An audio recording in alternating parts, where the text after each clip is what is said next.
Welcome students on my official YouTube channel Naveen sir classes. साथियों, जैसा कि हमने पिछली वीडियो में सिलेबस के बारे में बात किया था कि कौन कौन से टॉपिक हमें कैसे कैसे पढ़ने हैं, कैसे सीरीज से चलने हैं, प्लेलिस्ट में कौन सी वीडियोस मिलेंगी। तो आज हम लोग क्लाइमेटोलॉजी का सेक्शन स्टार्ट करते हैं, जिसमें जलवायु विज्ञान भाग एक का पोर्शन हम लोग स्टार्ट करेंगे। जैसे कि यहाँ थंबनेल पे आपको विधिवत अच्छे से दिख रहा होगा, atmospheric composition, green house effect, ozone layer depletion, यानी कि वायुमंडलीय संरचना, ग्रीन हाउस प्रभाव और ओजोन परत रिक्तीकरण पर बात करने वाले हैं। ये क्लास 2 है। क्लास 1 में मैंने सिलेबस के बारे में डिस्कशन किया था। तो ये थंबनेल में जो जो टॉपिक आपसे मेंशन है उस पर बात किया जाएगा। एक एक करके पेशेंस रखते हुए हम आगे बढ़ेंगे। आपको भी यही कहेंगे कि थोड़ा पेशेंस रखिएगा, मुझे बहुत सारे काम भी करने होते हैं, तो सब कुछ एक साथ मिल जाए ऐसा संभव नहीं है, धीरे धीरे ही वीडियो बन पा रहे हैं।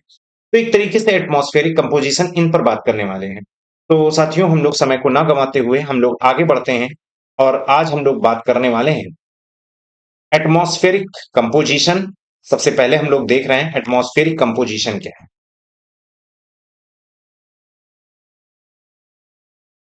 चलिए, तो एटमॉस्फेरिक कंपोजिशन की बात करें तो गैस, धूलकण और जलवाष्प कुछ तीन चीजें होती हैं एटमॉस्फेयर में, जिसमें nitrogen, oxygen, argon, CO2, neon, helium, krypton, xenon और hydrogen. Nitrogen, oxygen, argon, CO2। साथियों, ये बहुतों को पता है कि नाइट्रोजन की मात्रा इतनी होती है, ऑक्सीजन की मात्रा इतनी होती है, आर्गन की मात्रा इतनी होती है, CO2 की मात्रा इतना, ये सबको पता है। लेकिन साथियों, ये जो है नियान, हीलियम, क्रिप्टन, जीनान, हाइड्रोजन, यहां से क्वेश्चन बहुत बनते हैं आपसे कि बताइए नियान हीलियम सबसे ज्यादा कौन, सबसे कम है। ये सीक्वेंस दे देंगे आपको, में बताना होगा कि इनको सीक्वेंस से लगाइए। ज्यादातर यूपीएससी यूपीपीसीएस के अब जो स्टेटमेंट वाइज क्वेश्चन आ रहे हैं, इस पर विशेष फोकस किया जा रहा है। दूसरा साथियों, वायुमंडल में गैस है। एक तो गैस है, दूसरा धूल कण है, जलवाष्प है। धूल कण और जलवाष्प को हम मिलाकर एक शब्द से पुकारते हैं जिसका नाम होता है एरोसोल। साथियों, ये aerosol these are highly changeable. भैया, ये बहुत ज्यादा परिवर्तनशील होते हैं, मतलब सत्ता इनकी बदलती है। वाटर वेपर, भाई जाहिर सी बात है, अगर सूर्य तप ज्यादा होगा, सूर्य की किरणें ज्यादा आएंगी, तो भैया हमारे अर्थ पर 70 ग्रीन प्लैनेट, हमारे सॉरी ब्लू प्लैनेट कहलाता है हमारी अर्थ। तो 71% मात्रा में जल है, इसका वाष्पीकरण होगा कि नहीं, इसका वेपराइजेशन होगा कि नहीं होगा। तो उस समय वाटर वेपर एटमॉस्फेयर में बढ़ जाएगी या कम हो जाएगी? जाहिर सी बात है, बढ़ जाएगी। यार, अगर इंसोलेशन नहीं होगा तो एटमॉस्फेयर में जो सन की किरणें हैं वो अब पहुंचेंगी नहीं और वाटर वेपर नहीं होगा। तो ये तो रोज की बदलने वाली प्रक्रिया है, कभी बदली हो जाना, कभी बादल नहीं, कहें भैया बादल आज छाया हुआ है, मतलब बादल छाया हुआ है, सन की किरणें नीचे तक पहुंच ही नहीं पा रही हैं, तो क्या वाष्पीकरण संभव है? वैसे साथियों, धूलकण, अगर कहीं चक्रवात आ जाए, तूफान आ जाए, तो जाहिर सी बात है धूलकण की मात्रा एटमॉस्फेयर में बढ़ जाएगी। अगर धूलकण कम हो जाए, मतलब जाहिर सी बात है मौसम शांत हो जाए, साइक्लोनिक दशा ना हो, तूफान की दशा ना हो, तो धूलकण की मात्रा कम हो जाएगी। इनको देवनागरी में भी एरोसॉल, हिंदी में भी एरोसॉल कहते हैं, इंग्लिश में भी एरोसॉल। बहुत ज्यादा परिवर्तनशील होते हैं और दैट कॉज वेदर चेंज, और ये मौसम परिवर्तन को शो करते हैं, यानी कि इनके बदलने से मौसम परिवर्तन होता है। अब आपके दिमाग में एक चीज आएगी कि सर क्लाइमेट चेंज भी कोई चीज तो होती है, जलवायु परिवर्तन भी कहीं ना कहीं, सर आप बता दीजिए मुझे। तो वेदर चेंज और क्लाइमेट चेंज में डिफरेंस क्या है, ये भी हमें समझना होगा। तो इसके लिए मैंने आपके लिए पीपीटी वगैरह लाया है, और ध्यान में रखिएगा, मैं कोई टेक्निकल एक्सपर्ट नहीं हूं कि सारी चीजें मैं टाइप करके दे पाऊं। मैं लिख सकता हूं, जिसके लिए मैं प्रयास रहता हूं कि भैया आपको लिखा लिखाया सारी चीजें मिल जाए। रिवाइज ज्यादा करिए, लिखिए कम।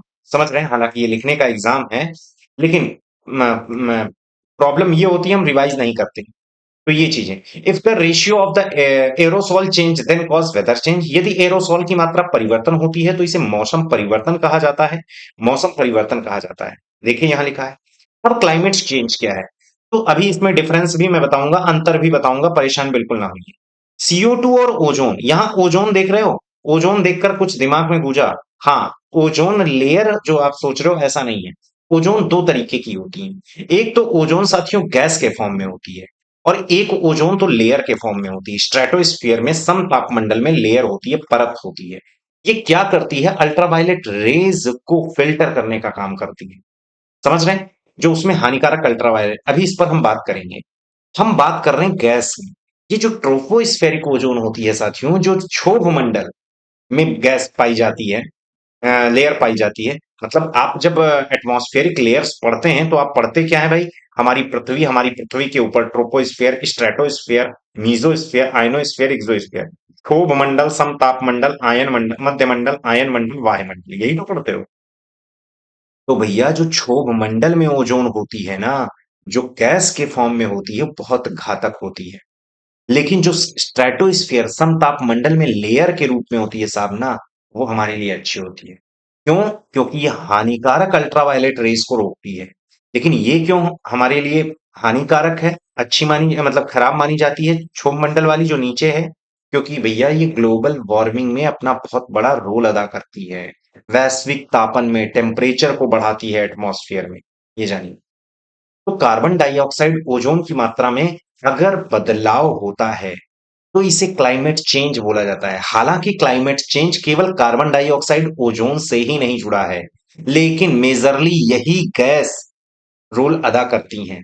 ये भी ध्यान रखिएगा। मतलब CO2 तो सबसे बड़ा रोल है, उसके बाद ओजोन ही है, जो क्षोभ मंडल में ओजोन पाई जाती है। समझ रहे हैं? क्लाइमेट चेंज में बहुत बड़ा एटमॉस्फेरिक गैस CO2 का रोल है।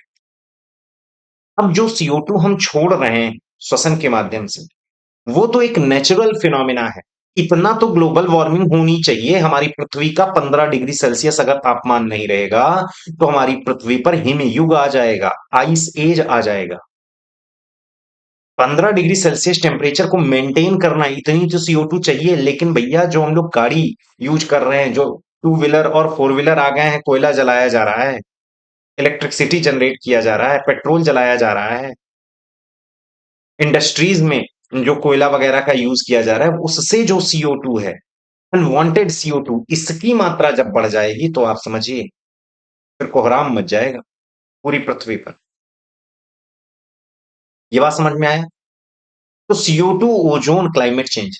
अब सर ये नहीं समझ में आता क्लाइमेट चेंज क्या है और मौसम परिवर्तन क्या है, यानी कि जलवायु परिवर्तन क्या है साहब और मौसम परिवर्तन क्या है। जैसे आप यहां पर लखनऊ में बैठे हो, बाराबंकी में मम्मी को फोन मिला है, हाँ मम्मी का हो ही रहा, तो मम्मी कह रही है बिटवा यहाँ तो बारिश हो ही रहा, और बेटवा क्या क्या हो रहा है, धूप खिली हुई है। तो स्थान स्थान पर समय समय पर जो बदलाव देखा जा रहा है मौसम में या वायुमंडलीय दशाओं में, इसे कहते हैं साहब मौसम परिवर्तन, इसे कहते हैं वेदर चेंज। समझ रहे हैं? आज किसी अभी आप किसी इंस्टीट्यूट में खड़े हैं, अब आप बाहर निकलकर घर जाना चाह रहे हैं, बारिश हो रही है तो तुरंत उसी इंस्टीट्यूट में कहीं रुके रहते हैं। क्यों? क्योंकि अभी बारिश थमेगी, आपको पता है ये तुरंत बदलने वाली प्रोसेस है। साहब 5 से 6 मिनट में वेदर चेंज होता है, लेकिन क्लाइमेट चेंज होने में 15 से 30 साल लग जाते हैं। 15 to 13 ईयर, ये बहुत इंपॉर्टेंट है। अब धीरे धीरे ये 10 ईयर हो गए हैं। पहले क्या होता था, 15 से 30 वर्ष लग जाते थे कहीं के क्लाइमेट में बदलाव होने में, और साहब 5 से 10 मिनट लगते हैं केवल वेदर चेंज होने में। भैया वेदर चेंज, मौसम परिवर्तन में कितना समय लगता है? कितना? 5 से 10 मिनट। और क्लाइमेट चेंज होने में कितना समय लगता है? 15 से 30 साल, 15 to 30 ईयर। ये बात समझ रहे हैं? 15 to 30 ईयर। परेशान ना होगा, आपको सारी चीजें मिल जाएंगी एज इट इज लिखी हुई। तो 15 to 30 ईयर लग जाते हैं जलवायु परिवर्तन में। बात समझ में आया? और वेदर चेंज में ये, लेकिन इंडस्ट्रियल रिवोल्यूशन होने से, अर्बनाइजेशन होने से, शहरीकरण होने से, हाइड्रो पावर प्लांट वगैरह लगाने से, बताया जा रहा है कि ये जो 15 to 30 ईयर था, ये घट के 10 ईयर हो गया। अब तो 10 साल में क्लाइमेट चेंज का असर देखा जाता है। अब आप सर कह रहे हो क्लाइमेट चेंज, वेदर चेंज तो सर ने आपने बड़ा अच्छा समझा दिया कि वेदर चेंज तो भैया स्थान स्थान समय समय पर परिवर्तित हो जाता है। वो मम्मी वाली कहानी हमें समझा दी, बड़ा अच्छा लगा। सर ये क्लाइमेट चेंज का क्या हिसाब किताब है? ये क्या मतलब? कभी सुने हो कि भैया वो आर्कटिक की बर्फ पिघल रही है, अंटार्कटिक की बर्फ पिघल रही है? घर में जाते होगे तो बुढ़ऊ दादा ये कहते होंगे भैया पहले से ज्यादा गर्मी हो ही रहा। ये क्या है? क्या अचानक बढ़ गया तापमान? जो नदियां हिमालय से निकलती थीं, नॉर्मली तरीके से बढ़ती जाती हैं, वो आसपास के इलाकों में बाढ़ ला रही हैं। फ्लड कॉज कर रही है। क्यों भैया क्यों? आप देख रहे हैं यमुना नदी इस समय, जो इस समय हम 2023 जुलाई में ये वीडियो रिकॉर्ड हो रहा है, इस समय यमुना रिवर में फ्लड की स्थिति देखी जा रही है। क्यों है? ये क्या है? आखिर मौसम मानसून जो हमारा आया, क्यों हिमाचल प्रदेश में ही एक्सट्रीम रूप ले लिया? ये अचानक नहीं होता है, इसमें समय लगता है। मानसून बदल गया हमारे यहाँ। जो हमारा मानसून जून के फर्स्ट वीक में आ जाना चाहिए भैया, वो थर्ड वीक फोर्थ वीक में आ रहा है। ये क्या है? Climate change. पहले जो गर्मी होती थी उससे ज्यादा कहीं गर्मी हो रही है, पहले जो ठंडी होती थी उससे ज्यादा, यानी कि इररेगुलर टेम्परेचर में वेरिएशन देखने को मिल रहा है। ये अचानक हो गया। आर्कटिक अंटार्कटिक की बर्फ पिघल रही, अचानक हो गया। इंडोनेशिया अपनी कैपिटल जकार्ता को चेंज करके नाम नहीं याद आ रहा कौन सा है, हाँ नूसंतारा कर लिया। ये क्यों? Climate change. आज लक्षद्वीप के अधिकांश आइलैंड डूबती हुई अवस्था में जा रहे हैं। क्यों?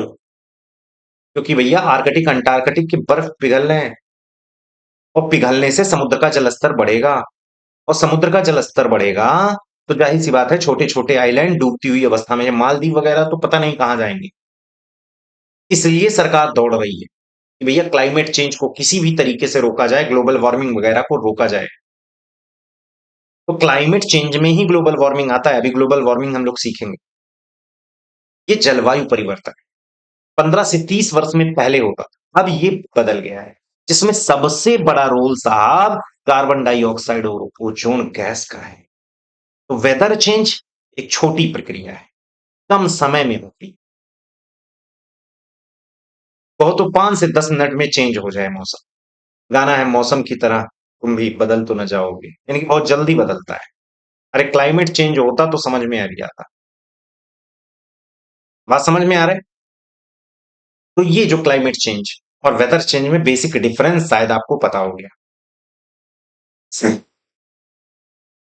हाँ, ये अब यहां पर मैंने इंग्लिश हिंदी दोनों में लिख दिया है, amount of carbon dioxide ozone change facilitate to, ठीक है। और यहां पर मैंने कुछ एग्जांपल दे दिया है, जैसे कि लेट ऑफ द मानसून। यहां मैं एक बार जूम कर देता हूं जिससे आपको सारी चीजें क्लियर हो। यहां पर देखिए, लेट ऑफ मानसून, मानसून की देरी। डी ग्लेशिएशन भैया हिम का पिघलाव। क्लाउड ब्रस्टिंग, बादल का फटना। कुल्लू मनाली वगैरह क्षेत्रों में बादल फटने की घटना दिखाई दी जा रही है। ये क्या है? Climate change. ये सारी चीजें मैं अभी डिस्कस करूंगा कि हमारा आईएमओ, यानी कि वो जो आईएमडी है, sorry, Indian meteorological department, cloud bursting के बारे में क्या डेफिनेशन देता है, ये सारी चीजें हम लोग बात करेंगे। इरेगुलर टेम्परेचर, अनियमित तापमान, क्लाउड ब्रस्टिंग, बादल फटना, डीग्लेशिएशन, हिम पिघलाव, और लेट मानसून, मानसून की देरी, ये सब क्या है? क्लाइमेट चेंज है। वेदर चेंज, ये देखो, सीजन चेंज होना, डायरनल वेदर चेंज, दैनिक मौसम में बदलाव होना, ये सब क्या है? समझ रहे हैं? अब साथियों हम ग्लोबल वार्मिंग पे चर्चा करने वाले हैं। ग्लोबल वार्मिंग क्या चीज है? देखिए, वैश्विक तापन, साहब इसे ग्रीन हाउस इफेक्ट भी कहते हैं। क्यों कहते हैं? ये सारी चीजें हम लोग अभी समझेंगे। ग्लोबल वार्मिंग का मतलब क्या होता है? ग्लोब का टेम्परेचर बढ़ जाना, वैश्विक तापमान, टेम्परेचर का बढ़ना। ये बात समझ रहे हैं? तो हमारी पृथ्वी का जो एवरेज टेम्परेचर होता है साथियों, 15 to 16 डिग्री सेल्सियस होना चाहिए, लेकिन जब ये तापमान औसत तापमान से अधिक हो जाए तो इसे ग्रीन हाउस इफेक्ट कहते हैं। तो इसे ग्रीन हाउस इफेक्ट या ग्लोबल वार्मिंग कहते हैं। अब साहब तापमान बढ़ा तो बढ़ा क्यों? वाई टेम्परेचर इंक्रीज, ये हमें समझना है। ठीक है, यहां पर हरित गृह प्रभाव इसे कहते हैं साहब, हरित गृह प्रभाव हिंदी में। तो शब्द कुछ भी आ सकते हैं। तो यहां पर कुछ चीजें हमें समझनी होंगी। अब हाँ, चलिए, जैसे मान लीजिए साहब ये हमारी अर्थ है। पहले आप कुछ चीजें, पहले ये जो शब्द आया है green house, what is green house effect, ये शब्द कहां से आया?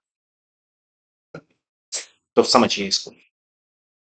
भैया पोलर इलाका हो, जैसे मान लीजिए ये हमारी पृथ्वी है, तो भैया ये जो दोनों ध्रुव है ना, बहुत ठंडे वाले क्षेत्र हैं, कोल्ड वाले रीजन है।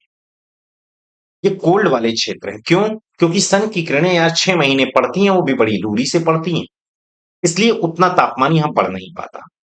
या हिली रीजन में चले जाओ, एकदम टॉप पे चले जाओ जैसे हिमालय वगैरह, वहां भी साहब टेम्परेचर कम हो जाता है। क्यों सर, ऐसा क्यों?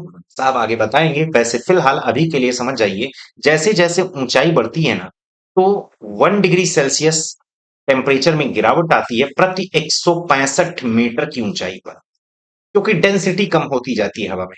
अब ये बहुत अच्छे से हम समझाएंगे तो ये चीज और अच्छे से क्लियर होगी, रटना नहीं पड़ेगा। 165 मीटर पर 1 डिग्री सेल्सियस या 1 किलोमीटर पर 6.5 डिग्री सेल्सियस टेम्परेचर गिरता है। इसे टेम्परेचर लैप्स रेट साथियों कहते हैं, इसे तापमान अवनमन दर कहते हैं। क्लियर हुआ?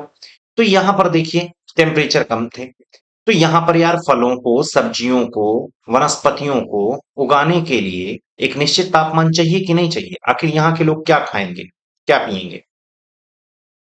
तो एक निश्चित टेम्परेचर होना चाहिए। तो इन लोगों ने क्या किया,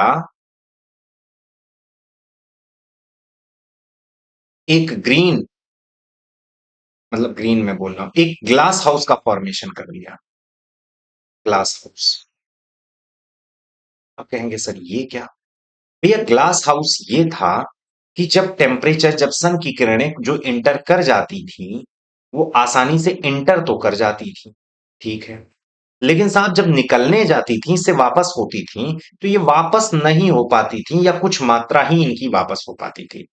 ये जब आ जाती थी तो इसमें ट्रैप हो जाती थी बिल्कुल, इनकी मात्रा वापस जा नहीं पाती थी सही से।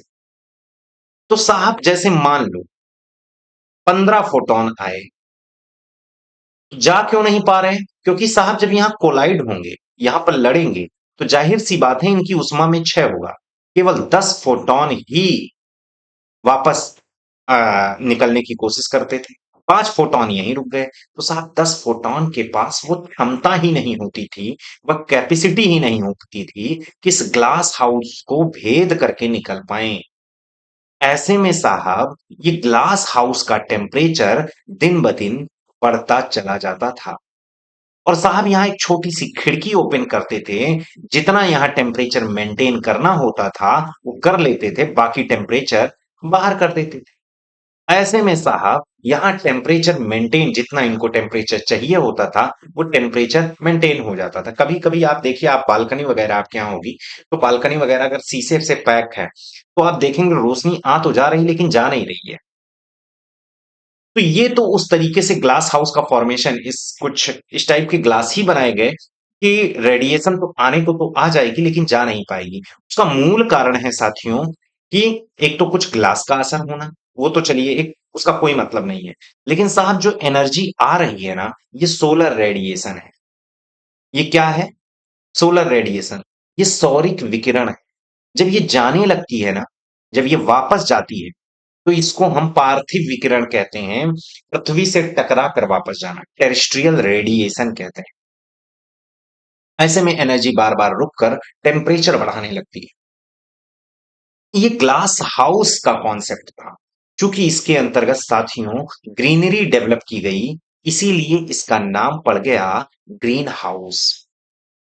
साहब कुछ गैसों ने यही काम करना चालू कर दिया। ये हमारी पृथ्वी है, और इस पृथ्वी के चारों ओर कुछ गैसों ने लेयर बना दिए साहब, कि रेडिएशन आने को तो बड़े आसानी से आ जाते थे, रेडिएशन सूर्य से आने को तो आ जाते थे, लेकिन साहब जब जाते थे तो जा ही नहीं पा रहे हैं, जा ही नहीं पा रहे हैं।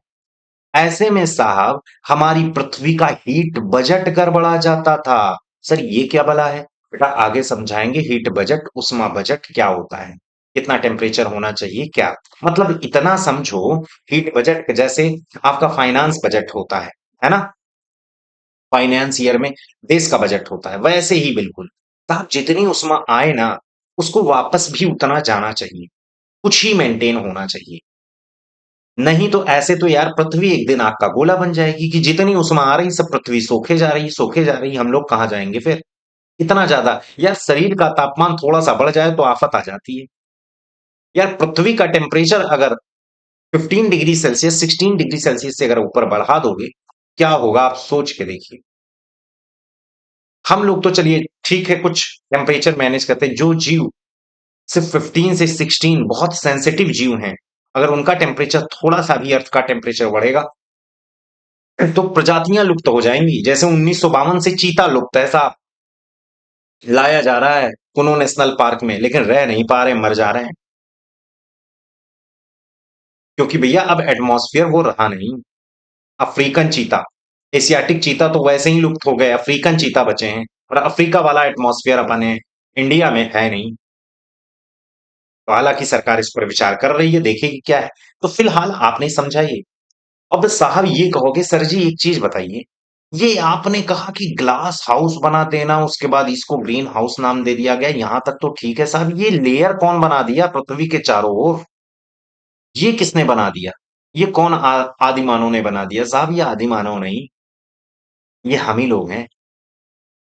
मतलब, अरे साहब, सबसे बड़ी बात, CO2 निकाल रहे हो, CH4 निकाल रहे हो, N2O निकाल रहे हो, CFC निकाल रहे हो का मतलब यार गाड़ी वाड़ी चला रहे हो कि नहीं, जंगल जला रहे हो कि नहीं है? मार्स गैस है, मीथेन, इंडस्ट्री वगैरह में यूज की जाती है। नाइट्रस ऑक्साइड लॉफिंग गैस है साहब, एनेस्थीसिया दिया जाता है इससे। CFC क्लोरोफोब, एसी फ्रिज का यूज जो कर रहे हो, बिना एसी में सर हम पढ़ नहीं पाते। तो ये है, रह नहीं पाओगे पृथ्वी पर।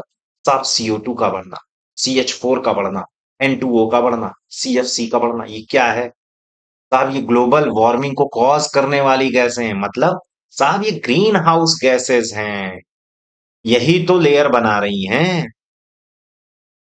अच्छा, तो यानी कि ग्रीन हाउस गैस के कारण ग्लोब का वार्म होना, इसी को तो साहब ग्रीन हाउस इफेक्ट कहते हैं। इसी को तो हरित गृह प्रभाव कहते हैं साहब। CO2, CH4, N2O, CFC। साहब अगर ये एटमॉस्फेयर में बढ़ गए ना, तो हमारी पृथ्वी पर जो पानी है ना, वो भाप बन बन के उड़ने लगेगा। ऐसे में जब भाप बनेगा साहब, तो एटमॉस्फेयर में एक गैस आ जाएगी जिसका नाम है वाटर वेपर। सबसे बड़ी ग्रीन हाउस गैस तो खुद बन जाती है वाटर वेपर। सर ये तो नाम सुना नहीं भाई, ये है भी नहीं ग्लोबल वार्मिंग को कॉज करने वाली। कॉज करने वाले तो भाई साहब ये पिताजी लोग तो यहाँ बैठे हैं। ये तो इसका बच्चा है, इसको कम करो, ये अपने आप कम हो जाएगी। H2O को कम करने की जरूरत नहीं है, वो वाटर वेपर तो बनेगा ही बनेगा। इसमें देख लो एक बहुत अच्छी बात, ये सारी की सारी पॉली एटॉमिक गैसें हैं, बहुपरमाणविक गैसें। इसमें देखो कितने एटम, 3 एटम। इसमें देखो कितने एटम, 3 एटम। इसमें कितने, 5। इसमें 3। ये CFC नहीं होता, ये CFCl3 होता है। कुछ समझे? तो ये है गैस CFCl। ये बात क्लियर हुआ? तो साहब ये गैसें जब एटमॉस्फेयर में बढ़ जाती हैं ना, तो इसे ग्रीन हाउस गैसेस कहा जाता है। इसके इफेक्ट को ग्रीन हाउस इफेक्ट कहते हैं। इसी को साहब ग्लोबल वार्मिंग कहा जाता है। तो यही चीज यहां पर लिखें, यही चीज यहां पर समझाया गया। तो सर क्या किया जाए ग्रीन हाउस गैसेस को खत्म करने के लिए? बेटा सब कुछ नहीं खत्म कर देना है। ग्रीन हाउस गैसेस खत्म हो गई तो पृथ्वी का 15 to 16 डिग्री सेल्सियस जो टेम्परेचर मेंटेन होता है, वो कैसे मेंटेन करोगे? सबसे बड़ी बात तो ये है। ऐसे में पृथ्वी पर टेम्परेचर बहुत कम हो जाएगा, ग्लोबल डिमिंग की घटना हो जाएगी। ग्लोबल डिमिंग, वैश्विक शीतलन। कुछ समझे? ग्लोबल डिमिंग की घटना। और ऐसे में पृथ्वी का टेम्परेचर -18 से -20 डिग्री सेल्सियस पहुंच जाएगा। -18 to -20 डिग्री सेल्सियस। बात समझ रहे हैं? वो जो प्लीस्टोसीन में आया था आइस एज ना, वो तुरंत आ जाएगा। समझ सके? तो ये चीजें हैं। तो ग्लोबल वार्मिंग, तो सर क्या सरकार इसके लिए कुछ कर रही है? हाँ कर रही है भैया। यहां पर आप देख रहे होंगे, मैं जूम कर दूं, 2070 तक carbon zero emission, net zero emission भी कहते हैं इसको। समझ रहे हैं कि नहीं? 2030 तक भी ग्रीन ग्रीन एनर्जी, मतलब ग्रीन एनर्जी कह रहे हैं, इन्वायरमेंटल। एक तरीके से 2070 तक तो नेट जीरो एमिशन का रोल है। यानी कि हमारी जितना कार्बन उत्सर्जित करेंगे उतना कार्बन सोखेंगे। यार याद रखना, नेट जीरो इमिशन का मतलब ये है कि ऐसा नहीं है कि कार्बन हम उत्सर्जित नहीं करेंगे, कार्बन पैदा होंगे, कोई दिक्कत नहीं है। कम करेंगे, करेंगे तो है ही, लेकिन जितना कार्बन हम इमिट करेंगे उतना कार्बन को हम सोखेंगे। मतलब हम लोग, अरे यार पेड़ पौधे लगाएंगे, इन्हें कार्बन सिक्वेस्ट्रेशन बोला जाता है, कार्बन सिंक बोला जाता है भाई साहब। ये सोखेंगे। कैसे, वो कैसे सोखेंगे यार? फोटोसिंथेसिस की प्रोसेस, सिंपल। CO2H2O से C6H12O6 बनाते हैं, ग्लूकोज बनाते हैं, अपना भोजन बनाएंगे यार। समझ रहे हैं ना? उतने पेड़ लगाएंगे। तो भारत सरकार 2026 में जब UNFCCC की बैठकें हुई थी, तो उस समय मोदी जी कसम खाए थे कि 2070 तक कार्बन जीरो इमिशन करेंगे, नेट जीरो इमिशन कहते। ये 2070, पहले नहीं हो सकता, क्योंकि बड़ी बड़ी कंपनियां ने मोदी जी को चेतावनी दे दी थी कि 2070 बोलना, मार्चोस में 2030 या 35 ना बोल देना, क्योंकि ऐसे में भारत में गरीबी आ जाएगी, जो श्रीलंका का हालत हुआ। समझ रहे हैं कि नहीं? तो ऐसे में बड़ी समस्या है कि भाई अभी तो हम कोयला तुरंत नहीं हटा सकते यार, 60% जो हमारी बिजली है वो कोयले से ही आती है। अभी इतने सोलर पावर हम बने नहीं है। समझ रहे हैं? ग्लोबल वार्मिंग का मतलब टेम्परेचर का बढ़ जाना बहुत तेजी से। तो तेजी से बढ़ गया टेम्परेचर, तो समझ जाओ जो नदियां आसानी से बहती थी, बाढ़ लाएंगी। यार आर्कटिक अंटार्कटिक की बर्फ पिघलेगी, बहुत सारे कोस्टल आइलैंड डूबती हुई अवस्था में आ जाएंगे। पता नहीं किसका डाटा है कि 2050 तक आते आते भारत के या विश्व के बड़े 12 शहर, ये शायद लैंसेट की रिपोर्ट थी, किसकी रिपोर्ट थी मुझे एकदम एग्जैक्ट क्लियर नहीं है। आपको मैं करंट भी डिस्कस किया करूंगा इस पे।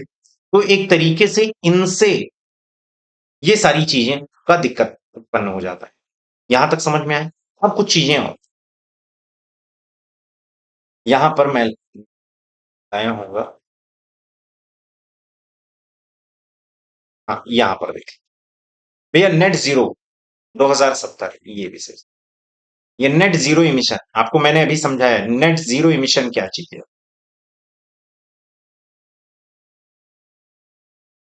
जितना कार्बन इमिट किया जाए उतना कार्बन हम क्या करेंगे, सिंक कर लेंगे। ये मतलब है। UNFCCC, United nation framework convention on climate change, 2026 Paris में, सॉरी पेरिस नहीं, ग्लासगो में ये मतलब डिसीजन लिया है।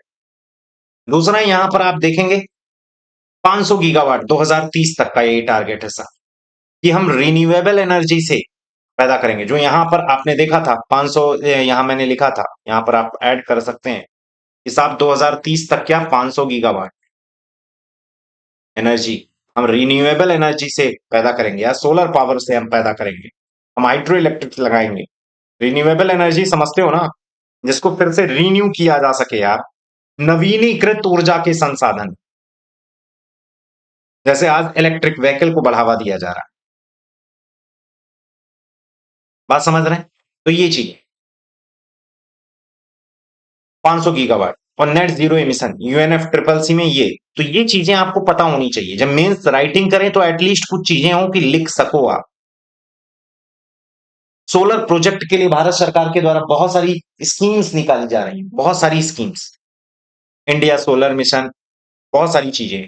एक दिन मैं इसके बारे में भी क्लास लूंगा कि जो भारत की रिन्यूएबल एनर्जी है, एनर्जी स्टेटस क्या क्या है, कितना रिन्यूएबल एनर्जी का है, कितना सोलर पावर का है, कितनी विंड एनर्जी का है।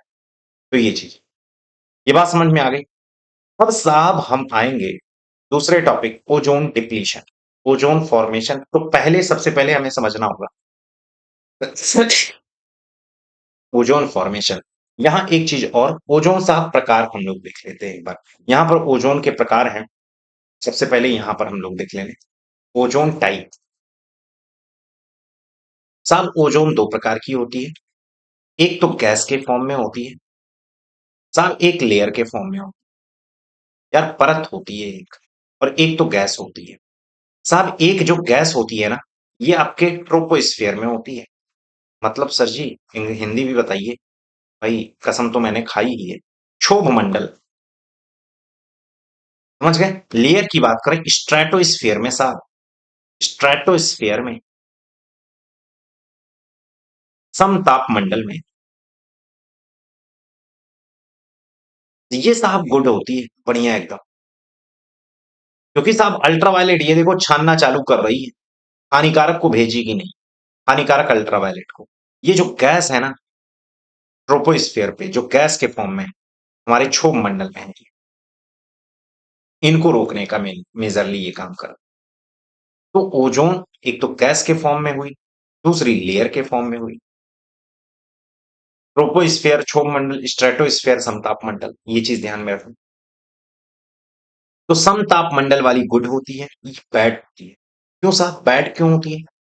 तो यहां हमें एक चीज समझनी होगी। बैड इसलिए क्योंकि ये ग्लोबल वार्मिंग में रोल अदा है, जो सीएफसी के बाद वाली गैस है। यहां ये चीज ध्यान देना, हंसी मजाक का विषय नहीं है। ये आपसे सीक्वेंस पूछा जाता है कि बताइए इसमें सबसे बड़ी ग्रीन हाउस गैस, अगर H2O है ऑप्शन में तो लगाइएगा, ऐसे CO2, उसके बाद CH4, उसके बाद N2O, उसके बाद CFC।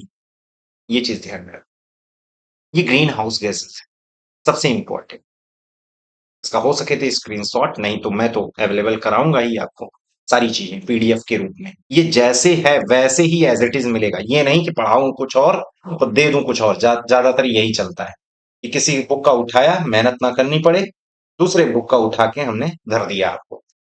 ये जो चीजें हैं जैसे हैं, जैसे पढ़ा रहा हूं वैसे ही चीजें एज इट इज जाएंगी, कोई फर्जी चीजें नहीं जाएंगी। तो एक चीज ये समझ में आ गई आपको, ठीक है। और ग्लोबल वार्मिंग, लेट मानसून, मतलब ये सारी चीजें, ठीक है। और एक चीज और, जैसे जैसे हमारे टॉपिक कंप्लीट होते जाएंगे वैसे वैसे ही मैं पीडीएफ दे पाऊंगा, पहले नहीं सारी, क्योंकि समझ भी नहीं पाओगे। ये मेरा लिखा हुआ किसी बुक का उतारा हुआ नहीं है। इसका मतलब ये नहीं कि मैं बुक पढ़ता ही नहीं हूँ, बुक से ही पढ़ता हूँ, ऐसी बात नहीं है। उसमें जो इंपॉर्टेंट चीजें हैं, जो हमारे काम की चीजें हैं, वही हम इसमें डिनोट करते हैं, समझ रहे हैं? फर्जी चीजें नहीं। तो ये चीजें ध्यान में रखिए, ग्लोबल वार्मिंग का प्रभाव, इम्पैक्ट, ओजोन फॉर्मेशन, ओजोन निर्माण, ठीक। अगर आपको पीडीएफ वगैरह चाहिए तो इस पर आप कांटेक्ट कर सकते हैं। मैं नंबर एक दे दूंगा, अभी तो नहीं, आने वाले समय में एक नंबर मैं दे दूंगा, आप उस पर कांटेक्ट कर लीजिएगा। लेकिन ये जो भी आपको पीडीएफ मिलेगा, जैसे जैसे क्लास होती जाएंगी वैसे ही मिल सकता है, पहले से नहीं मिल पाएगा। ये चीज ध्यान में रखिए, क्योंकि यार हमें भी काम करना होता है, हमें लिखना होता है, हम कहाँ कहाँ तक कर पाएंगे, सारी चीजें संभव नहीं है। और ये किसी से मैं करवा भी नहीं सकता, रीजन ये है कि मेरे हिसाब से वो करेगा नहीं, गड़बड़ हो जाएगा वो सारी चीजें। पता लगा कि मैं देखने में तो बड़ा अच्छा लग रहा है, बहुत सारी मार्केट में ऐसी किताबें देखने में बड़ी अच्छी लग रही हैं, जब पढ़ने बैठे तो ठाए ठाए ठिस से है फिर मामला, वहां वो चीज आ ही नहीं पा रही है, ठीक है ना। तो ओजोन फॉर्मेशन की बात करते हैं साहब। ओजोन फॉर्मेशन यहां पर देख लीजिए, सनलाइट, ऑक्सीजन, सनलाइट की प्रेजेंस में ऑक्सीजन परमाणु में पहले टूटता है। हाँ, ऑक्सीजन जो मॉलिक्यूल होता है साहब, ओजोन फॉर्मेशन पहले निर्माण तो समझ लो, उसके बाद यार डिप्लीशन समझना, क्षरण समझना, पहले निर्माण कैसे हुआ। तो ऑक्सीजन साहब सनलाइट की जब प्रेजेंस में आता है तो ऑक्सीजन परमाणुओं में टूट जाता है। यहां तो मैंने एक चीज पहले बता दी। तो ओजोन कितने टाइप की है पहले ये समझ जाइए, ट्रोपोस्फेरिक ओजोन, स्ट्रेटोस्फेरिक ओजोन। जो क्षोभ मंडलीय ओजोन होती है वो अच्छी नहीं होती है, वो बैड होती है साहब। जो स्ट्रेटोस्फेरिक ओजोन होती है ये गुड होती है साहब, बढ़िया मस्त, क्या मस्त, अभी देखेंगे हम लोग, ठीक है। तो एक तरीके से ओजोन के बारे में तो हमने भी पिछले अभी कुछ ही समय पहले भी जस्ट मैंने बात किया। तो साहब ओजोन लेयर डिप्लीशन, पहले ओजोन फॉर्मेशन। तो ऑक्सीजन सनलाइट की प्रेजेंस में ऑक्सीजन परमाणुओं में टूट जाता है, बात समझ में आया। और साहब एक ऑक्सीजन परमाणु ऑक्सीजन मॉलिक्यूल से क्रिया करके साहब ओजोन बनाता है, और इस तरीके वंडरवॉल फोर्स से पूरी की पूरी ओजोन बनती हुई चली जाती है। क्या कहते हो, समझ में आया? ओजोन बनती हुई चली जा रही है, ये पूरी की पूरी। तो सनलाइट की प्रेजेंस में ऐसा हो रहा है साहब। सनलाइट में ऐसा क्या है, अरे यार गजब कहते हो साहब, एक्सरे है, गामा रे है, अल्ट्रा वायलेट है, विप्सियोर है साहब, ये सारी चीजें हम साइंस में पढ़ाएंगे भी। विप्सियोर है साहब, IR है, इंफ्रारेड है साहब, माइक्रोवेव है साहब, रेडियो वेव है साहब, रेडियो तरंग। माइक्रो को साहब हम हिंदी में सूक्ष्म तरंग कहते हैं, इंफ्रारेड को यार अवरक्त कहते हैं। दिक्कत नहीं, टेंशन नहीं लेना, विबज्योर तो समझ में आ गया। यार ये परावैगनी है, समझ गए? तो यहां मैं जरा हाईलाइट कर दूं आपको। साहब ये बताया मैंने, गामा रे, एक्सरे, एक चीज पहले पहले हाईलाइट ना करूं मैं, कुछ चीजें पहले इस पे लिख दूं। हाँ साहब,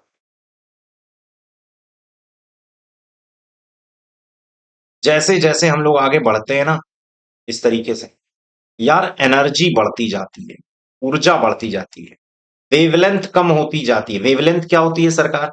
वेवलेंथ का मतलब कोई तरंग है ना, तो यार ये दूरी क्रस्ट से क्रस्ट या ट्रफ से ट्रफ के बीच की, या स्ट्रिंग से स्ट्रिंग या गर्त से गर्त के बीच की दूरी, यार ये देखो, ये बड़ी वाली वेवलेंथ है। अब ये छोटी वेवलेंथ है, समझ रहे हो कि नहीं? जब सूर्य की ऊर्जा आती है तो छोटी वेवलेंथ वाली आती है। मतलब एनर्जी यार जिसका ज्यादा होगा उसका वेवलेंथ तो कम होगा ना। ये इनवर्सली प्रोपोर्शनल है, ये ज्यादा तो ये कम, ये कम तो ये ज्यादा, ये कम तो ये ज्यादा, इस तरीके का हिसाब किताब है इनवर्सली। यार भाई जिसको ना आए ये चीज समझ लेना, इनवर्सली मतलब व्युत्क्रमानुपाती, समझ रहे हैं? तो साहब यहाँ कहने का आशय ये है, यहां पर देखिए जरा, रेडियो तरंग से ज्यादा ऊर्जा माइक्रो की होती है, सूक्ष्म की होती है, सूक्ष्म से ज्यादा ऊर्जा अवरक्त की होती है, यार अवरक्त की से ज्यादा ऊर्जा विबज्योर की होती है। अब सर विबज्योर में भी क्या ऊर्जा होते है और क्या यार, रेड से ज्यादा ऊर्जा ऑरेंज, ऑरेंज से ज्यादा येलो, येलो से ज्यादा ग्रीन, ग्रीन से ज्यादा ब्लू, ब्लू से ज्यादा इंडिगो, इंडिगो से ज्यादा वायलेट, समझे? उससे ज्यादा एनर्जी अल्ट्रावायलेट, उससे ज्यादा एनर्जी एक्सरेज, उससे ज्यादा एनर्जी गामा रेज। बात समझे? एक्सरे मशीन वगैरह में एक्सरे वगैरह यूज किया जाता है। तो एक तरीके से साहब हमें समझाना क्या चाहते, कहना क्या चाहते? तो भैया जो ओजोन फॉर्मेशन हो रही है ना वो सनलाइट से हो रही है, तो क्या ये सारी जो तरंगे हैं सर ये ऑक्सीजन को तोड़ती है? ना ना भैया, अल्ट्रावायलेट तोड़ती है। अच्छा, अल्ट्रावायलेट तोड़ती है इनको। ये साहब अल्ट्रावायलेट तोड़ के ऑक्सीजन में कन्वर्ट करती है, और फिर ऑक्सीजन जुड़कर ओजोन बनाता है। सर ये अल्ट्रावायलेट तोड़ती है?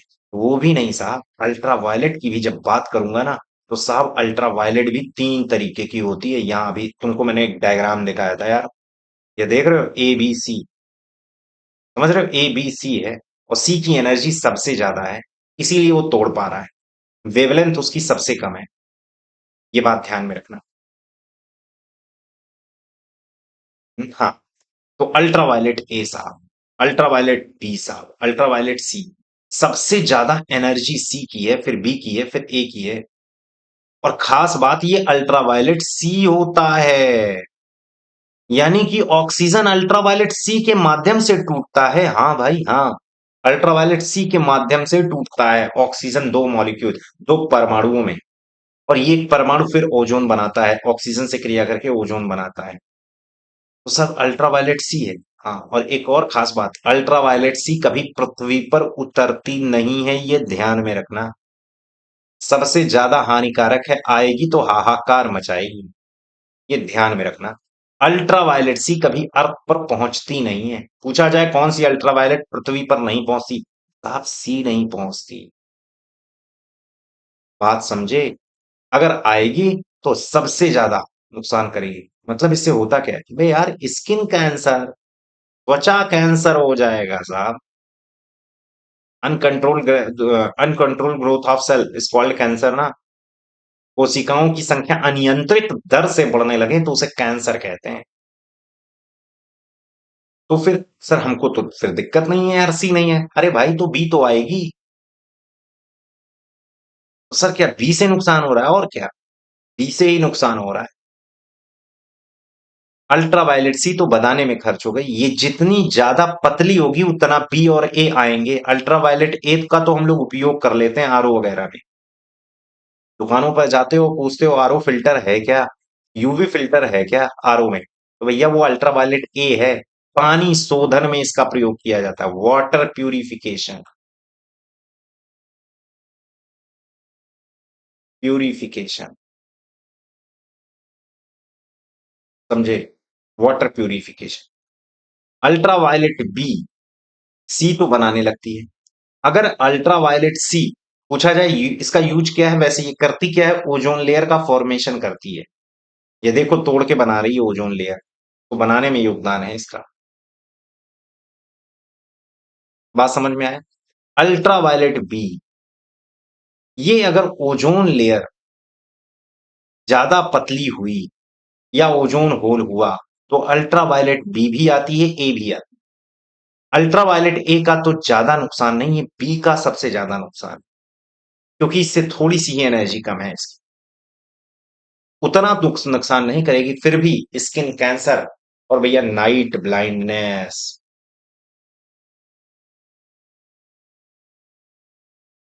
की घटनाएं। बात समझ गए? नाइट ब्लाइंडनेस की घटनाएं होती। नाइट ब्लाइंडनेस मतलब रतौंधी। देख रहे हो, इतना मैटर लिख के आने के बावजूद भी बहुत सारी चीजें बतानी पड़ रही। ये मैं पढ़ के नहीं सुना रहा हूं कि पढ़ते रहो, मैं पढ़ रहा हूं, रीड कर रहा हूं, ये ध्यान में रखना। तो भैया नाइट ब्लाइंडनेस, वाटर प्यूरिफिकेशन में मतलब वाटर सॉरी नाइट ब्लाइंडनेस में ultraviolet B, skin cancer disease, skin cancer और रतौंधी, ये बात समझ रहे हैं? Ultraviolet very harmful, C very harmful है, यहां पर ये देखिए मैटर लिखा हुआ। अल्ट्रावायलेट ए बी सी, ये देखिए एनर्जी का क्रम यहां मैंने लिख दिया है, तरंग दैर्ध्य का घटता हुआ क्रम यहां मैंने लिख दिया है, ये बात समझ में आ रही? अब ओजोन के प्रकार, ओजोन लेयर डिप्लीशन की बात करें। अब ओजोन के प्रकार में मैंने बात किया, ओजोन लेयर डिप्लीशन की बात करेंगे। तो ओजोन परत का क्षरण कैसे हो रहा है, आइए समझते हैं साहब। ओजोन परत का क्षरण कैसे हो रहा है?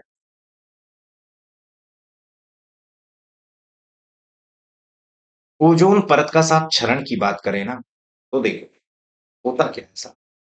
ओजोन परत के क्षरण की अगर हम बात करें तो है क्या, जो ऑक्सीजन, मैंने अभी बताया आपको, ऑक्सीजन सनलाइट की प्रेजेंस में टूटकर ऑक्सीजन परमाणुओं में टूटता है और फिर ऑक्सीजन से क्रिया करके ओजोन बनती है। साहब जब डिप्लीशन की बात होती है तो एक गैस जो कि बहुत इंपॉर्टेंट है, CFCl3, हालांकि हैलोजन का सबसे बड़ा रोल होता है, नाइट्रोजन के ऑक्साइड्स का भी बड़ा रोल होता है, लेकिन सबसे मेजर गैस CFCl3। साहब जब ये सनलाइट पाती है ना, तो भैया CFCl2 और क्लोरीन फ्री रेडिकल में टू, CFCl2 और क्लोरीन, साहब ये क्लोरीन ही रायता फैलाया हुआ है। क्या रायता फैला हुआ है? ये क्लोरीन साहब कभी कभी इनसे जुड़ जाता है। तो भैया अगर इनसे जुड़ जाएगा तब तो ऑक्सीजन की कमी हो जाएगी, ऑक्सीजन से जुड़ेगा कौन? इनसे साहब जुड़ेगा कौन? मतलब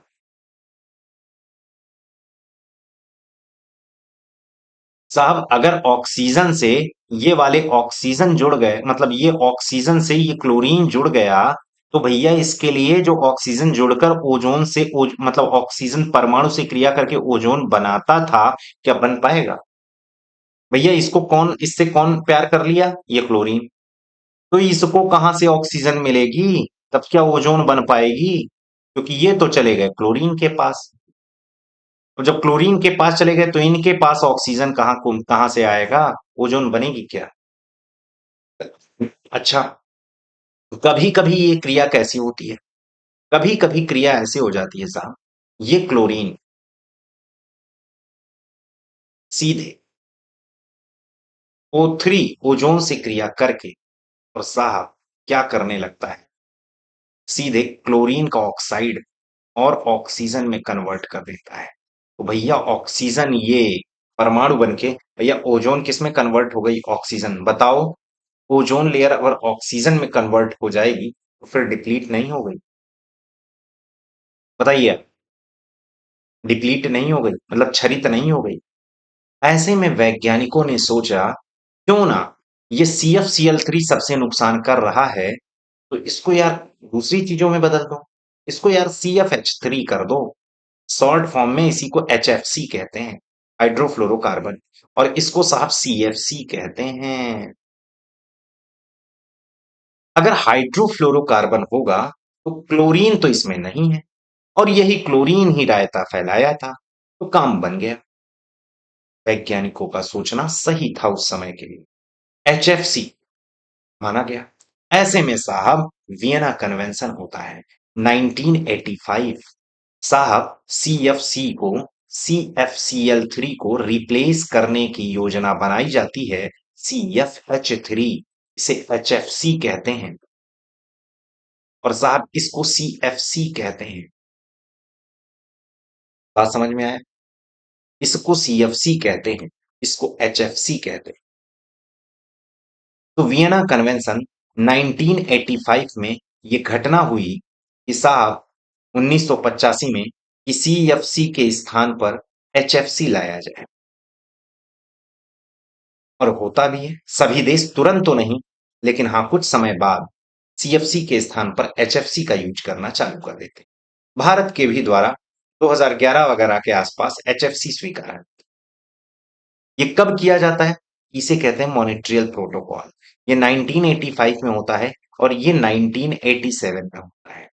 मॉनेट्रियल प्रोटोकॉल ये 1987 में क्या होता है कि जाहिर सी बात है, मॉनेट्रियल प्रोटोकॉल में ये जो योजना होती है ये लागू की जाती है, ये अप्लाई कर दी जाती है, अप्लाई कर दी जाती है। जब ये अप्लाई हो गई, 1987 आ गया, समय बढ़ता है। कहते हैं कि एटमॉस्फेयर के साथ, वायुमंडल के साथ यदि छेड़खानी करोगे तो आपको भुगतना पड़ेगा। समझ गए? तो ऐसे में होता है साहब किगाली समझौता। बहुत ही किगाली समझौता 2016, ये चीज ध्यान। किगाली प्रोटोकॉल इसी के कहते हैं 1987 में, किगाली समझौता 2016 में। कहते हैं साहब कि ये जो CFC के स्थान पर HFC आई है ना, ये बहुत नरक कर रही है। क्यों? क्योंकि भैया ये ग्लोबल वार्मिंग कॉज कर रही है। CFC तो उतना नहीं करती थी जितनी HFC कर रही है। मतलब खजूर से गिरा तो आम के पेड़ पे लटका, या दूसरी कहावत होगी, वो तो याद ही होगा आप लोगों को। तो एक तरीके से आप CFC के स्थान पर HFC तो लाए थे, लेकिन खामियाजा ये हुआ कि HFC ग्लोबल वार्मिंग कर रही है। अब सभी देशों से आह्वान किया जा रहा है कि HFC को हटाया जाए, क्योंकि ये ग्लोबल वार्मिंग कर रही है। तो HFC को रिप्लेस करने की योजना चल रही है। भारत सरकार के द्वारा कहा गया है हम 2047 तक HFC को हटा सकते हैं। समझ रहे हैं? HFC रिप्लेस्ड इसमें किया गया, हटाने की बात की गई, स्थापित करने की बात किसी दूसरी गैस से की जा रही है। वो अलग अलग समय जब की जाएगी, करंट में न्यूज होगा तो हम उसे बताएंगे। तो ये 1985, ये 1987, किगाली समझौता 2016, ये तीन कन्वेंशन है जो कि संबंधित है। क्योटो प्रोटोकॉल इससे संबंधित नहीं है, ग्लोबल वार्मिंग से रिलेटेड है। ये बात समझ में आया? तो Vienna convention, Montreal protocol, Kigali protocol. अब कुछ इंपॉर्टेंट फैक्ट, अदर फैक्ट में हम लोग कुछ बातें करेंगे। क्या अदर फैक्ट है साहब? पहली बात तो ओजोन की मोटाई किस में मापते हैं? तो याद रखना, डॉप्सन। डॉप्सन, डॉप्सन मतलब, हाँ भाई, डॉप्सन। एक डॉप्सन बराबर 0.01 मिलीमीटर। कितनी होनी चाहिए, कितने डॉप्सन होनी चाहिए? सब हेल्दी ओजोन की बात करें,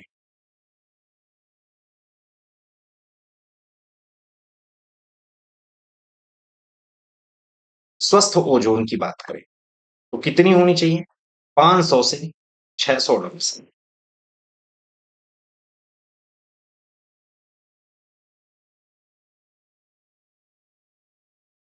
स्वस्थ ओजोन। ओजोन डिप्लीशन की बात करें,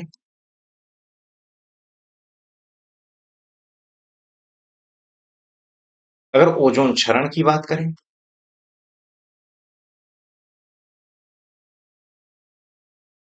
तो कितनी होती है साहब? 300 से 400। आप इसे ऐसे कर सकते हैं, 200 से 400, 200 से 400। सर ओजोन होल मतलब, ओजोन छिद्र का मतलब?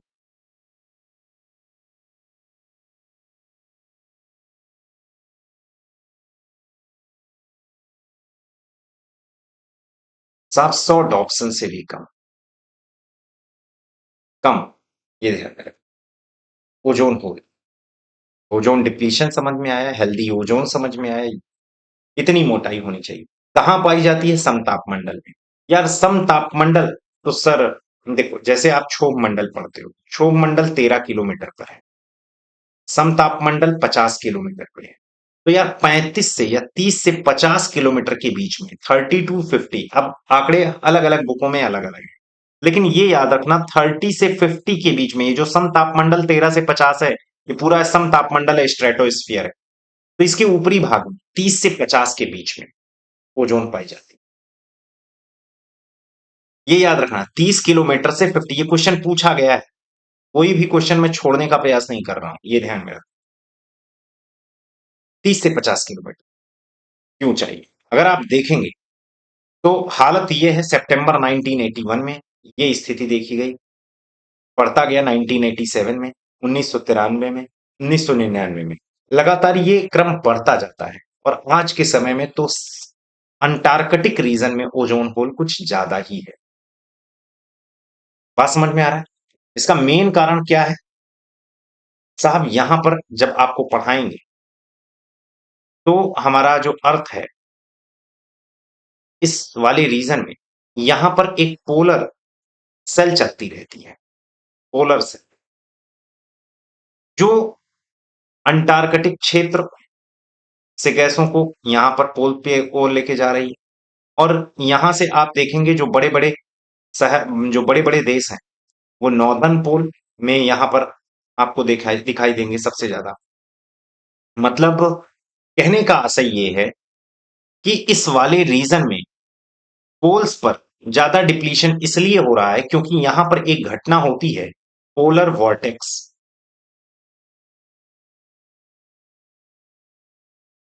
तो पोलर वॉर्टेक्स यानी कि पोलर क्षेत्र में आने वाले चक्रवात, होता क्या है, यहां से हवाएं उठकर यहां पर गिरती हैं। इन्हें polar cell, Hadley cell, Ferrel cell जब आप पढ़ेंगे, विंड्स पढ़ेंगे, तो वहां इस चीज का हम जिक्र करेंगे साथियों। तो यहां से हवाएं जब उठकर जाएंगी तो जाहिर सी बात है, पॉल्यूटेंट जितना यहां पर कलेक्ट होगा उतना ज्यादा इसमें डिप्लीशन देखने को मिलता है, सीएफसी का उतना ही पहुंचना ज्यादा हो जाता है। ये बात समझ में है? ऐसे ही यहां भी अगर आप देखेंगे तो पोलर वॉर्टेक्स की घटनाएं यहां बढ़ रही हैं। सबसे ज्यादा extreme polar vortex Antarctic region में। ये क्यों है? क्योंकि यहां पर विंड की स्पीड ज्यादा तेज है, क्योंकि यहां पर देश कम है, समुद्र बहुत ज्यादा है, सदर्न हेमीस्फीयर में पानी की मात्रा ज्यादा है। तो यहां पोलर वॉर्टेक्स की गति बहुत ज्यादा तेज है, पोलर साइक्लोन की गति बहुत ज्यादा तेज है, जिसके कारण इसमें क्षरण बहुत तेजी से हो रहा है। पोलर वॉर्टेक्स क्या है? जब हम अभी विंड पढ़ेंगे साथियों उसमें देखेंगे। तो उम्मीद है आपको अच्छे तरीके से समझ में आया होगा। इसकी सारे नोट्स, सारे पीडीएफ आपको मैंने बोला है कि जैसे जैसे कंप्लीट होंगे वैसे वैसे आपको देते जाएंगे, क्योंकि मेरे पास समय का अभाव है। ठीक है, तो साथियों आज के लिए मैंने इन सब पर बात, इन सभी मुद्दों पर मैंने बात किया, atmospheric composition, green house effect, ozone layer depletion वगैरह। आज का क्लास 2 कंप्लीट होता है। फिर अगली क्लास जलवायु विज्ञान भाग 2 में हम लोग एटमॉस्फेरिक लेयर, वायुमंडलीय परतों के बारे में सीखेंगे। तो साथियों आज के लिए इतना ही। जय हिंद।